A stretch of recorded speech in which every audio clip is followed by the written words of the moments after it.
नमस्कार मित्रों, आपका स्वागत है आपके अपने YouTube चैनल अभिषेक उपाध्याय 10th पर।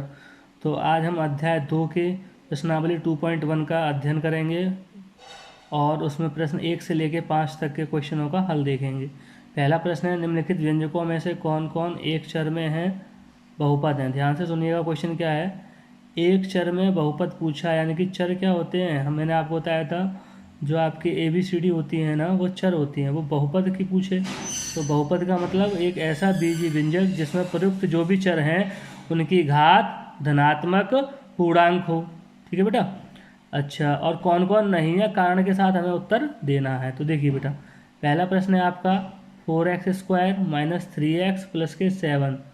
अब ये बहुपद है या नहीं, तो बहुपद होने के लिए जो भी चर हों उनकी घात धनात्मक पूर्णांक, आप धनात्मक पूर्णांक की जगह एक शब्द पूर्ण संख्या का प्रयोग भी कर सकते हैं। पूर्ण संख्या क्या होती हैं, जो 0 से 1 2 3 डॉट डॉट आगे की जितनी भी संख्याएं होती हैं वो क्या कहलाती हैं, आपकी पूर्ण संख्या कहलाती हैं।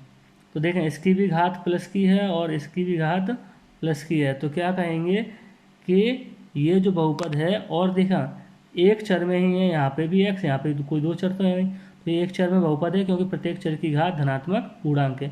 दूसरा प्रश्न देखिए, y² + √2। तो यहाँ पे देखेंगे बेटा, एक ही चर है ना, और y की घात जो है वो कैसी है, धनात्मक, और कैसी है, पूर्णांक। पूर्णांक का मतलब एक कंप्लीट नंबर, जैसे 1 2 3 4। तो ये भी बहुपद है, तो इसी को हम यहाँ आंसर में लिखेंगे एक चर में बहुपद है क्योंकि प्रत्येक चर की घात धनात्मक पूर्णांक है। अब यहाँ देखेंगे बेटा, अगला क्वेश्चन तीसरा। तो तीसरा क्वेश्चन है 3√t + t√2। तो हम यहाँ t का जब वर्गमूल लेंगे तो जो वर्गमूल, जब यहाँ से वर्ग चिन्ह हटेगा तो इसकी घात कितनी हो जाएगी बेटा, 1/2। 1/2 होगी, और तो ये घात धनात्मक पूर्णांक तो नहीं रही, चर में तो एक में ही है, टी में ही है, लेकिन धनात्मक पूर्णांक नहीं है, तो क्या ये बहुपद है, नहीं है। तो लिखेंगे चर की घात भिन्न में है, अतः बहुपद नहीं है। अगला प्रश्न देखेंगे बेटा, चौथा प्रश्न आपका y + 2/y। तो हम क्या करेंगे, इस y को अपॉन में है ऊपर लेके आएंगे। सबसे पहले ध्यान रखिएगा, जब भी बहुपद की बात पूछ ली जाए तो जो चर है वो अंश में आना चाहिए, तो इसको ऊपर लेके आएंगे। तो यहाँ y की घात कितनी हो जाएगी बेटा, -1 हो जाएगी ना, ये -1। तो ये भी बहुपद नहीं होगा। क्यों नहीं होगा, क्योंकि इसकी घात जो है वो धनात्मक पूर्णांक नहीं है। तो ये लिखेंगे बहुपद नहीं है क्योंकि चर की घात कैसी है, ऋणात्मक है। अब देखेंगे बेटा, लास्ट का क्वेश्चन है आपका कि x की घात 10 प्लस y की घात 3 प्लस t की घात 50। तो देखें, यहाँ एक चर की पूछा था प्रश्न में, एक चर में, तो ये एक चर में तो है नहीं, बहुपद तो है लेकिन एक चर में बहुपद नहीं है। तो लिख देंगे एक चर में बहुपद नहीं है, एक से अधिक चरों में बहुपद है। चलिए बेटा, दूसरा प्रश्न देखते हैं।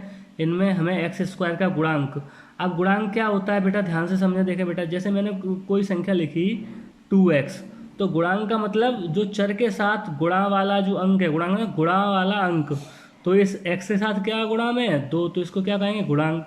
अगर कहीं अकेला x लिखा है तो गुणा में क्या होगा, 1।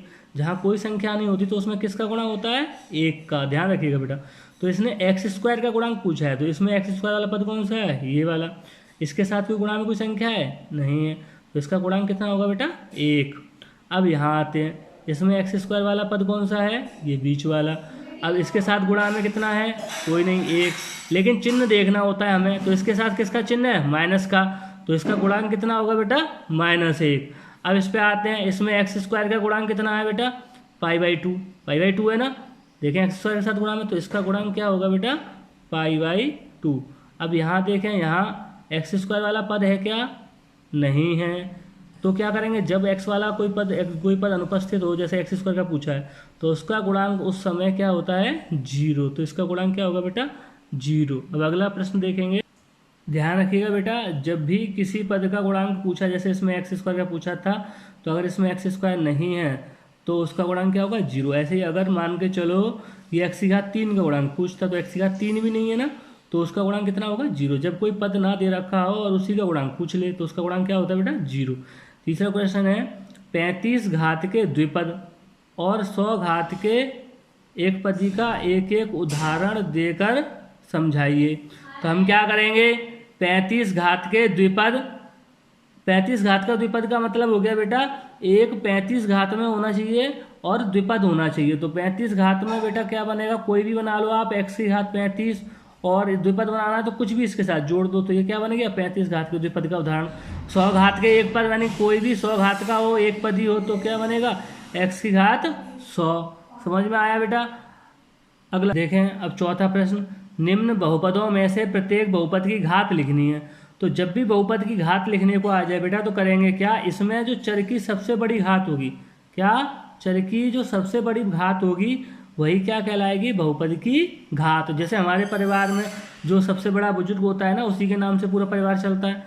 तो ऐसे ही बेटा इसमें देखो चर की सबसे बड़ी घात कितनी है 3, तो इस पूरे बहुपद की घात कितनी होगी बेटा 3। इसमें देखो सबसे अधिकतम घात किसकी है, इसकी, तो इसका बहुपद की घात कितनी होगी बेटा 2।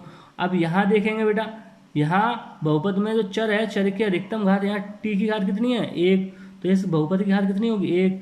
यहाँ क्या कोई चर दे रखा है, नहीं दे रखा है, तो इसकी घात कितनी होगी 0। तो जब भी बहुपद की घात पूछी जाए तो उसमें जो भी चर प्रयुक्त हो रहे हैं उनकी हम बेटा हमेशा अधिकतम घात देखते हैं, सबसे बड़ी घात। ठीक है बेटा। अगला प्रश्न पांचवा प्रश्न देखें, निम्न बहुपदों में कौन कौन से बहुपद रैखिक हैं, द्विघाती हैं और त्रिघाती हैं। जिन्होंने पहली वीडियो देखी होगी उनके समझ में आ रहा होगा। रैखिक बहुपद क्या होते हैं, जहाँ चर की अधिकतम घात 1 हो। द्विघाती क्या होते हैं, जहाँ चर की अधिकतम घात 2 हो। और त्रिघाती क्या होता है, जहाँ चर की अधिकतम घात 3 हो। तो देखा पहले प्रश्न में बेटा यहाँ चर की अधिकतम घात सबसे बड़ी घात कितनी है 2, तो ये कैसा हो गया द्विघाती। कैसा हो गया बेटा द्विघाती। यहाँ चर की अधिकतम घात कितनी है 3, तो ये कैसा हो गया बेटा त्रिघाती। अब अगले वाले में देखें, यहाँ चर की अधिकतम घात कितनी है 2, तो ये कैसा हो गया बेटा द्विघाती। ठीक है बेटा। अगला प्रश्न देखें, यहाँ चर की अधिकतम घात कितनी है 1, तो ये इसको क्या कहेंगे रैखिक। ध्यान से एक बार फिर समझें, रैखिक जहाँ चर की अधिकतम घात 1, द्विघाती जहाँ घात 2, त्रिघाती जहाँ घात 3। तो यहाँ घात कितनी है बेटा 1, तो इसको भी क्या कहेंगे रैखिक। इसको भी क्या कहेंगे रैखिक। अगला है यहाँ चर की अधिकतम घात कितनी है 2, तो इसको क्या कहेंगे बेटा द्विघाती। क्या कहेंगे द्विघाती।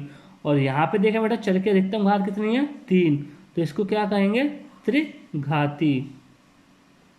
ठीक है। इस प्रकार हम रैखिक, द्विघाती और त्रिघाती बहुपद ज्ञात कर सकते हैं। ठीक है। जहाँ चर की अधिकतम घात हो रैखिक, 2 घात हो द्विघाती और 3 घात हो तो त्रिघाती।